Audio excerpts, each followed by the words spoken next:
අයිබං clip ගන්න සිදුරන් science ලෝ YouTube නාලිකාවට අද දැන් කතා කරන්න ආවේ පාරිසරික පිරමීඩ ගැන. පුතේ 11 වෙනි වාට ඉගෙන ගන්න තියෙනවා පාරිසරික පිරමීඩ තුනක්. මොනද සංඛ්‍යා පිරමීඩ, ජෛව ස්කන්ධ පිරමීඩ සහ ශක්ති පිරමීඩ.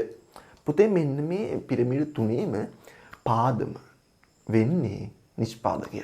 නිෂ්පාදකය තමයි පාදමට අයිති වෙන්නේ. හරිද?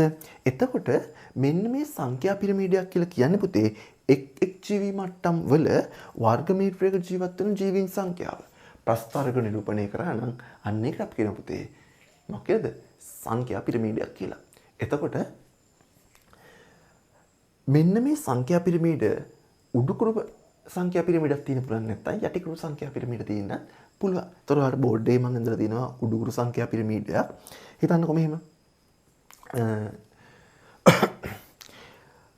තනකොළ නැත්නම් ගොයම් පැල තියෙන පුතේ 1000. නිෂ්පාදකය ගොයම් පැල 1000යි.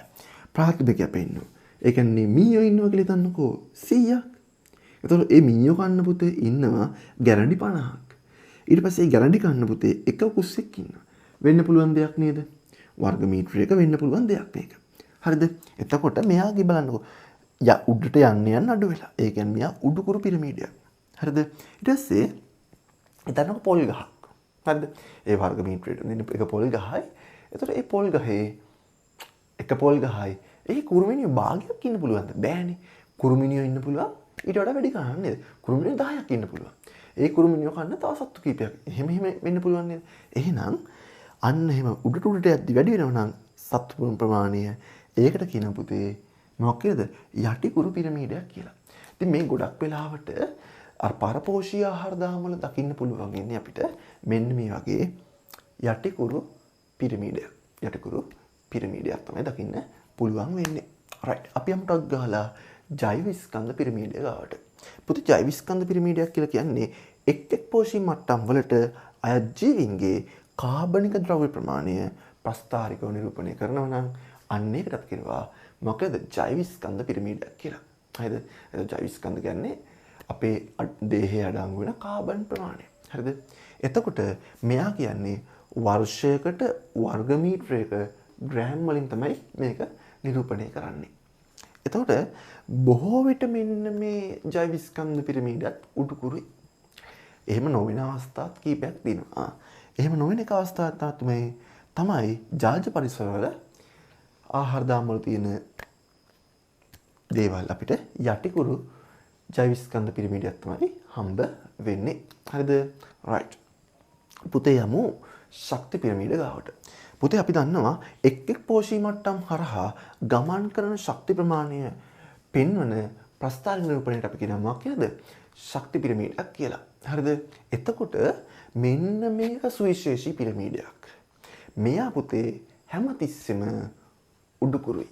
මේ දෙන්නම උඩුකුරු යටිකුරු වුණා. මෙයා විතරක් හැමතිස්සෙම උඩුකුරුයි. අපි දන්නවා ආහාර දාමයක් ගත්තට පස්සේ ඒකේ පල්ලෙහා පුරුක ඉඳලා ඉහළ පුරුකට යද්දී ඒකේ පහළ පුරුකෙන් 10යි ඉහළ පුරුකට ශක්තිය ගමන් කරන්නේ. හරිද? කියලා තිනවා පෝෂී මට්ටමක සිට ඉහළ පෝෂී මට්ටමට යන්නේ පහළ මට්ටමින් 10යි. ඇත්තනේ මං කිව්වත් අන්දරේ. රයිට්. ඊට පස්සේ අපි දන්නවා දැන් මේ මං ලියලා තිනවා ආහාර දාමයක්. මීයා, ගැරන්ඩියා, උකුස්සා. පුතේ මේ ආහාර දාමේ පුරුක් කීයයිද? පුරුක් එක පුරුකක්, මීයා එක පුරුකක්, ගැරන්ඩියා එක පුරුකක්, උකුස්ස එක පුරුකක්. පුතේ පුරුක් 4යි තියෙන්නේ. අපි දන්න ගොඩක් ආහාර දාම වල පුරුක් ගන්න පුතේ පුරුක් 5ට වඩා අඩුයි. මෙන්න කියලා තියෙනවා ආහාර දාමයක පුරුක් 5කට වඩා අඩු වන්නේ මෙන්න මේ නිසා. ශක්තිය ඉහළ මට්ටමට යද්දී 10ක් යන නිසා. හිතන්නකෝ මෙහෙම. මෙන්න මේ V වල තිබ්බා ශක්තිය ජූල් 1000ක්. V වල තිබ්බ ශක්තියෙන් 10% පුතේ මීයට යන්නේ. ඒ කියන්නේ 1000න් 100ට 10ක්. එහෙනම් මීයට යන්නේ පුතේ ජූල් 100යි. ජූල් 100යි මීයට යන්නේ. මීයගේ ශක්තියෙන් 10%යි පුතේ ගැරන්ඩියට යන්නේ. එහෙනම් ගැරන්ඩියට යන්නේ පුතේ 100න් 10ක්. ඒ කියන්නේ එයාට යන්නේ 10යි. එයාට යන්නේ ජූල් 10යි. ඊට පස්සේ ගැරන්ඩියගේ ඉඳලා උකුස්සට යන්නේ පුතේ ගැරන්ඩියගෙන් 10යි. ඒ කියන්නේ ඌට යන්නේ 100ට 101 ජූල්. එහෙනම් පෝෂි මට්ටමින් පෝෂි මට්ටමට ඉහළට යද්දී යන ශක්ති ප්‍රමාණය අඩු වෙනවා. ඒක නිසා එයා හැමතිස්සෙම උඩුකුරු වෙනවා. හරිද? පුතේ මේ කොටසින් හැමදාම වගේ MCQ දාලා තියෙනවා. ඒ වගේම ඉන්ස්ට්‍රක්ෂන් කොටස් වලින් අහලා තියෙනවා. ඒක නිසා මේ කොටස ලේසියෙන්ම මතක තියාගෙන යන්න. අපි එකසරක් ආයි බලමු. මෙන්න මේ සංඛ්‍යා පිරමීඩ පුතේ උඩුකුරු වෙන්නත් පුළුවන් යටිකුරු වෙන්නත් පුළුවන්. යටිකුරු වෙන අවස්ථාව තමයි පුතේ පරපෝෂී ආහාර දාමවල. අනිත් හැම අවස්ථාවකම එයා උඩුකුරුයි. හරිද? ඊට පස්සේ මේ ජෛවිස්කන්ධ පිරමීඩ ගත්තාම ඒ ජෛවිස්කන්ධ පිරමීඩ කියන්නේ වර්ෂයකට වර්ග මීටරයකට ග්‍රෑම් වලින් තමයි ප්‍රකාශ කරන්නේ. එයා පුතේ ගොඩක් වෙලාවට උඩුකුරුයි. සමහර ජලජ පරිසරවල තියෙන ශක්ති පිරමීඩ මේ ජෛවිස්කන්ධ පිරමීඩයක් ගත්තොත් එයා යටිකුරු වෙන්න පුළුවන්.